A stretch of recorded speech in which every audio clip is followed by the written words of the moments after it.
இருக்கிறார். அதற்கான அனைத்து ஏற்பாடுகளும் சிறப்பான முறையில் அண்ணன் செங்கோட்டையன் அவர்கள் தலைமையில் ஏற்பாடு செய்யப்பட்டுள்ளது. நானும் அதற்கு கலந்து கொள்வதற்காக இன்று கோயம்புத்தூர் வந்துள்ளேன். அவரோட பிளான் என்ன சார்? எப்படி வராரு? நாளைக்கு விமானம் மூலம் வந்து நாளைக்கு வருவார். நாளைக்கு சார் நிகழ்ச்சி ஏற்பாடுகளில் காவல்துறையோட செயல்பாடு உங்களுக்கு திருப்திகரமாக இருக்குன்னு நினைக்கிறீங்களா? என்ன மாதிரி இருக்கு? அது நீங்களே பார்த்துருப்பீங்க. திமுக இளைஞரணி கூட்டம் நடந்தது. அது 1.5 லட்சம் பேர் கிட்டத்தட்ட வந்திருந்தாங்க. அவங்களுக்குலாம் இந்த அளவுக்கு விதிமுறைகள்லாம் விதிச்சாங்களா இல்லையான்னு உங்களுக்கே தெரியும். தமிழக வெற்றி கழகத்தை பொறுத்தவரைக்கும் மட்டும்தான் நாங்கள் சேலத்துக்கு பர்மிஷன் கேட்டப்ப கூட கிட்டத்தட்ட 40 கண்டிஷன்ஸ் கேட்டிருந்தாங்க. கடைசி வரைக்கும் கொடுக்கல. ஈரோட்டில் கூட கிட்ட 80க்கும் மேற்பட்ட கண்டிஷன்ஸ் விதிச்சாங்க.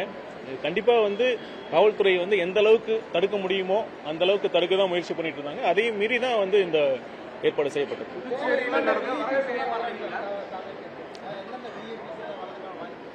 அது வரும் கூடி விரைவில் வந்து அது நடக்கிறப்ப தெரியும்.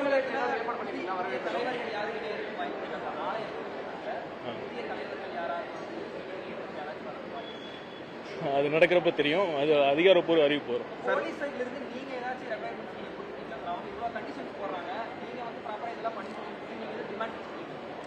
நாங்கள் முறையான ஏற்பாடு செய்து முறையான அவங்க காவல்துறை அவங்க பணியை முறையாக செய்யணும்.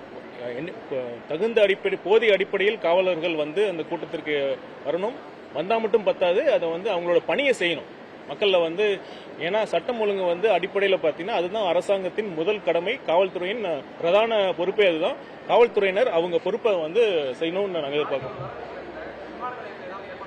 இல்லை, தலைவர் அவரோட ப்ரோக்ராம் வந்து நாளைக்கு தான் தெரியும். அவர் எப்படி வராருங்கிறது வந்து பாதுகாப்பு காரணம் கருத்தில் கொண்டு உங்களுக்கே தெரியும். அது எப்படி வராருங்கிறது நாளைக்கு தான் தெரியும்.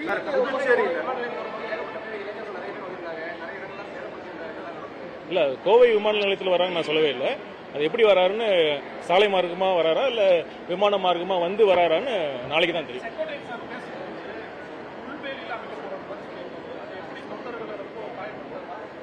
இல்லை, தொண்டர்களே வந்து கண்டிப்பாக வந்து நாங்கள் அனைத்து தலைமையிலிருந்து ஒரு அறிவிப்பு நேற்றே வந்தது. தொண்டர்கள்லாம் எதெல்லாம் பண்ணணும் எதெல்லாம் பண்ணக்கூடாதுங்கிற ஒரு விதிமுறைகள்லாம் பொதுச் செயலாளர் அவர்கள் தலைமையில் வந்து அது ஒரு அறிக்கை சொல்லியிருந்தாரு.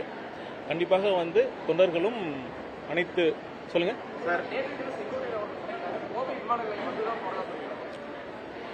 அதான் திரும்பவும் சொல்றேன். பாதுகாப்பு காரணங்கள் கருத்தில் கொண்டு தலைவர் அவர்கள் ப்ரோக்ராம் வந்து நாளைக்கு தான் தெரியும். புதுச்சேரியில நடந்த மீட்டிங் அப்போ சில கடைசி நேரத்தில் சில தொண்டர்களை வந்து QR கோட் இல்லாதவங்களையும் வந்து உள்ள அலோவ் பண்ணாங்க. அது சரியா சர்ச்சையாச்சு. அந்த மாதிரி ஈரோட்லயும் வந்து ஏதாவது இது இருக்குமா? இல்ல, அண்ணன் செங்கோட்டையன் வந்து இதை பற்றி ரொம்ப தெளிவா சொல்லிட்டாரு. QR கோடு இருக்காது, என்ட்ரி பாஸும் இருக்காது. பொதுமக்கள் யார் யார் வரணும்னு விருப்பப்பட்டாங்களோ அவங்க வந்து தலைவர் அவர்களை சந்திக்கலாம். ஏற்கனவே அதை பற்றி எங்க இணை பொதுச் செயலாளர் சொல்லிட்டாரு. நான் திரும்பவும் வேணா சொல்றேன். தமிழ்நாடு வந்து அனைத்து மதத்தை பின்பற்றுபவர்களும் ஒரு சகோதர மனப்பான்மையுடன் மத நல்லிணக்கத்திற்கு ஒரு எடுத்துக்காட்டு மாநிலமாக தமிழ்நாடு இருக்குது. இது திருப்பரங்குன்றம் மட்டும் இல்லை, மதுரை மட்டும் இல்லை, ஒட்டுமொத்த தமிழ்நாடும் இதுதான் நிலைமை. நீங்கள் பார்த்தீங்கன்னா மதுரையில் சித்திரை திருவிழா அப்போ கூட அழகர் ஊர்வலம் வரப்போ இஸ்லாமிய சகோதரர்களும் அதை வழிபட்டு அதை ஏற்றுக்கொண்டு தான் இருக்காங்க. அதே மாதிரி நம்ம மலைக்கு போகிற பக்தர்கள் கூட அங்கே இருக்கிற வாவர் மசூதிக்கு போயிட்டு தான் இருக்காங்க. தமிழ்நாடு மக்களும் சரி, திருப்பரங்குன்றம் மக்களும் சரி ரொம்ப வந்து ஒற்றுமையாக தான் இருக்காங்க. இது தேவையில்லாத பிரச்சனை. இதற்கு வந்து 2 கட்சி ஆதாயம் தேட முயற்சி பண்ணுது. ஒன்று உங்களுக்கே தெரியும், பாஜக, இன்னொன்று திமுக. அதனால மக்கள் தெளிவாக தான் இருக்காங்க.